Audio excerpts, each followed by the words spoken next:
slightly wild day out here on the west coast, getting splattered and splashed by waves galore along the sea wall here. It's a stunning day, really not too cold at all. I say it's a nice day, it's literally just started raining. Been coming out and doing these little rides recently, locally, since it's starting to feel a bit better, maybe 4 or 5 days ago. Just thought I'd come out and do, nothing. I think I rode 6 kilometres before I stopped to make a cup of tea just now. Out on the sea wall, but it's just a case of getting out of the house.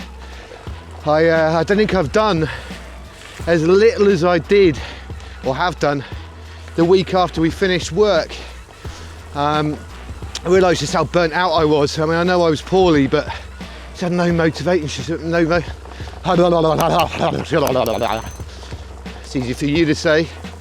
I just had no motivation to do anything at all, which was really quite depressing. But just getting out for these little rides, tiny rides, it's been great.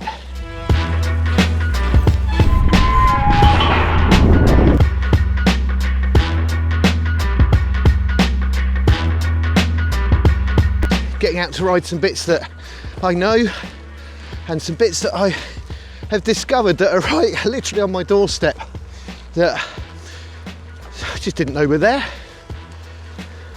Good little cross practicing sections that I'm going to attempt to utilise for my training in the summer.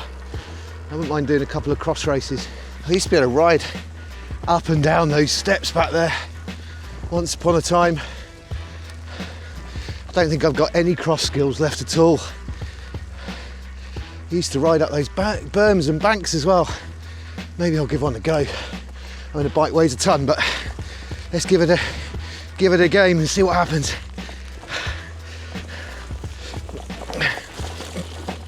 Nope, not even close. Could probably try going down one though. You can hear Kev screaming, "Get on the drops."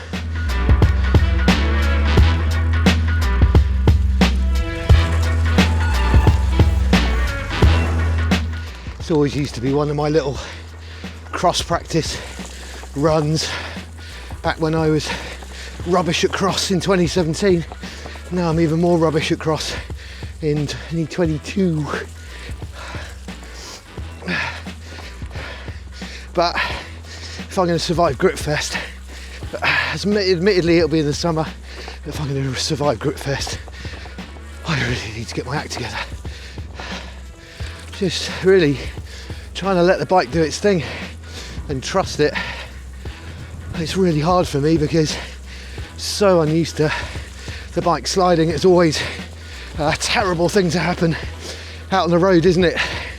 And yet just got to learn that courage. God, I'm so, I look at my mates who grew up mountain biking, and crikey, I'm so jealous of their ability to ride like they do, have that trust in the bike. Made me realise that perhaps I just don't trust my bike as much as I should.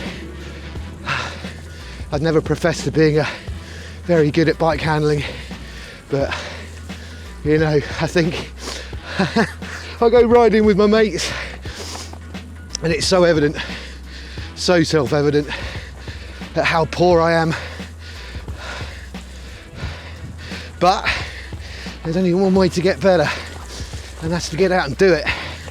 And I might have only ridden 8.5k, but it's all been like this really. And every little section where the bike does something unexpected and I trust it is all a pedal stroke in the right direction. So much fitness comes into this too. I mean, the torque that you need sometimes is just so on and off, unlike when you're riding on the road, in terms of just trying to get through stuff that is so inconsistent. And you watch The last 3 days of cyclocross, watching Van Aert, Van der Poel and Pidcock, just brutal. I've got no traction on my back wheel. It's slipping like crazy, come on. Get up and over. That's it. I mean, that's just such an effort. Whew. I remember when I used to ride cross, I think the races were only 45 minutes back then. I think they're longer now, which is even worse. But it was always a little odd. You'd get back and look at your heart rate and you spent the 45-50 minutes all above threshold in terms of heart rate. One of the races I put on my power tap back wheel, and it was so depressing seeing what there was in terms of power output. Flipping heck.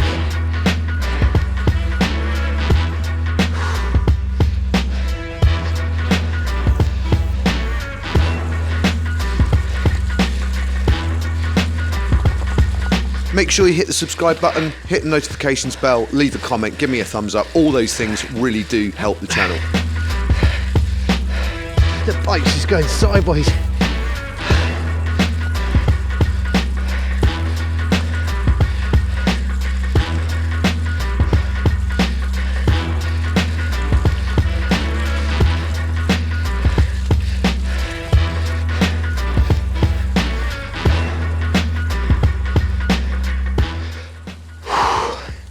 Heart rate's back up there at 166.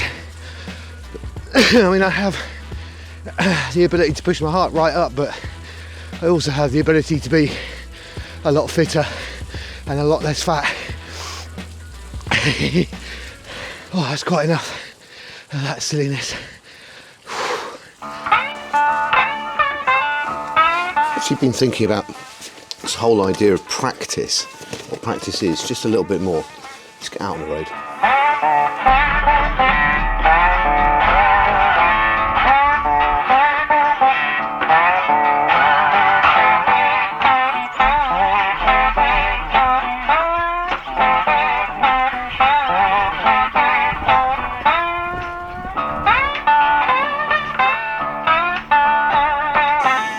Since the age of 7, my entire life has been focused around practice. Indeed, my entire career has been built around the art of practice, and it got me thinking about the fact that from the age of 7 I used to practice my trumpet an hour a day, and I got progressively better at it. I wasn't so much focused on what I was practicing because I was told essentially by my teacher what it was I needed to do, and I had total trust in him, so scales and modes and all that kind of stuff.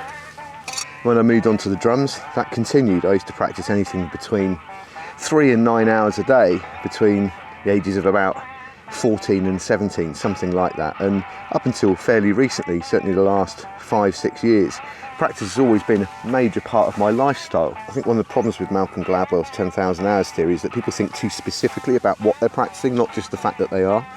In my job, obviously, what I'm trying to do constantly is get better at being a musician. It's not about being better at playing the trumpet or playing the drums or getting specifically good at a certain rudiment or something. It's about getting better at music, and all practice, all of the things that I do, listening to music and talking to my friends about certain gigs or watching videos or whatever it might be. It's all to do the same thing. And it's exactly the same with what we're doing. We need to worry less about what we're doing and focus more on the fact that we are doing it, little bits every single day if possible. It's absolutely about the consistency being the key to improvement, and I've learnt that since a very young age. So here's an idea. Have a look at your weekly phone usage and see how many hours you use, and ask yourself genuinely, is that too much time? And just think to yourself, I wonder what I could do if a single hour of that screen time that I was wasting, essentially doom scrolling or whatever it is you might be doing, what could you do with that time if you focus on absolutely anything to do with the sport that you're into, whether it's learning some maintenance or tweaking your bike or getting used to being in a TT position or going out and riding cross, whatever it might be. It's all incremental improvements. Just think to yourself, what could you do with that hour that you reclaim every day from your social media usage or just doom scrolling? If you think about that logically, that's 52 hours that you could spend a year working on something. Now, to give you some sort of context on that, over a 2-week period, that would be 26 hours over 2 weeks, almost, you know, split between a full-time and a part-time job. If you think about spending, let's say, for example, 9 o'clock in the morning until 1 o'clock in the afternoon, every single day for 2 weeks focusing on something, for 2 weeks solid, you're going to know that you're going to be making some improvements because you'll see it in a short burst of time. Spread that out over a year though, 1 hour a week for a whole year. That improvement's going to take you a year to achieve that, but you're still going to improve a massive amount. Cheers. The topic of what practice is and how to approach it needs a little bit more looking into. If you want to catch part 2 of this, make sure you subscribe to the channel, hit the notifications bell and leave a comment below and give me a thumbs up. It really does help the channel. See you on the next video.